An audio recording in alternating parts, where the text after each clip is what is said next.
ফেনীর সোনাগাজীতে নুসরাত হত্যা মামলায় হাইকোর্টের রায় ঘোষণা চলছে। এই মুহূর্তে হাইকোর্টে আছেন সহকর্মী আফজাল হোসেন, সরাসরি যাচ্ছি তার কাছে।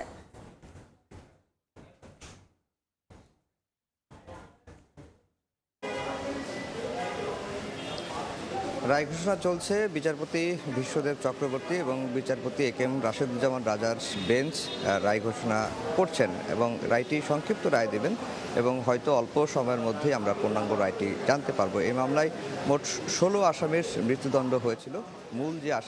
মূল যে অভিযুক্ত ফেনীর সোনাগাজী ইসলামিয়া ফাজিল মাদ্রাসার যে অধ্যক্ষ এস.এম. সিরাজউদ্দৌলা, তার মৃত্যুদণ্ড হয়েছে। এর বাইরে ওই সময়ে তৎকালীন উপজেলা আওয়ামী লীগের নেতা রুহুল আমিন এবং পৌরসভার কাউন্সিলর মাকসুদ, তারও মৃত্যুদণ্ড হয় এবং এই মামলায় বেশ কয়েকজন শিক্ষার্থীও, অর্থাৎ ওই মাদ্রাসার শিক্ষার্থী, তাদেরও মৃত্যুদণ্ড হয়েছে।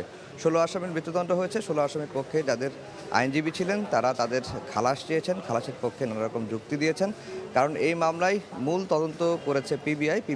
তাদের তদন্তে বলেছে যে এই মামলায় 5 জন ব্যক্তি বোরকা পরে নুসরাতকে সাইক্লোন শেল্টারের ছাদে নিয়ে গিয়ে গায়ে কেরোসিন ঢেলে পেট্রোল দিয়ে আগুন দিয়ে পুড়িয়ে হত্যা করা হয়েছে এবং বাকি আসামিদের সম্পৃক্ততা নেই, এই ধরনের যুক্তিগুলোই কিন্তু আসামির পক্ষ থেকে দেওয়া হয়েছে এবং প্রত্যেক আসামিরই খালাস চাওয়া হয়েছে। অন্যদিকে রাষ্ট্রপক্ষ থেকে সর্বোচ্চ আইন কর্মকর্তা অ্যাটর্নি জেনারেল তাদের যে সাজা বিচারিক আদালত দিয়েছেন সেই সাজায় যেন বহাল থাকে তারই যুক্তিতর্ক, নথিপত্র, আইনি পয়েন্টগুলো আদালতে তুলে ধরেছেন এবং সব মিলিয়ে রাষ্ট্রপক্ষ প্রত্যাশা করছে 16 আসামিরই মৃত্যুদণ্ড হবে। এখন রায় ঘোষণা চলছে। রায় ঘোষণার পরেই আসলে জানা যাবে বিচারিক আদালত যে 16 জনকে মৃত্যুদণ্ড দিয়েছিলেন সেই 16 জনেরই মৃত্যুদণ্ডের সাজা বহাল থাকবে কি থাকবে না, সেটি অল্প কিছুক্ষণের মধ্যেই আমরা জানতে পারবো এবং আদালত রায় ঘোষণার পরপরই আমরা দর্শকদেরও এই নুসরাত হত্যা মামলার সর্বশেষ যে আপডেট, অর্থাৎ বিচারের যে দ্বিতীয় ধাপ উচ্চ আদালতে শেষ হচ্ছে সেই বিষয়টি আমরা জানাতে পারবো। এই ছিল হাইকোর্ট থেকে আমার কাছে সবশেষ খবর।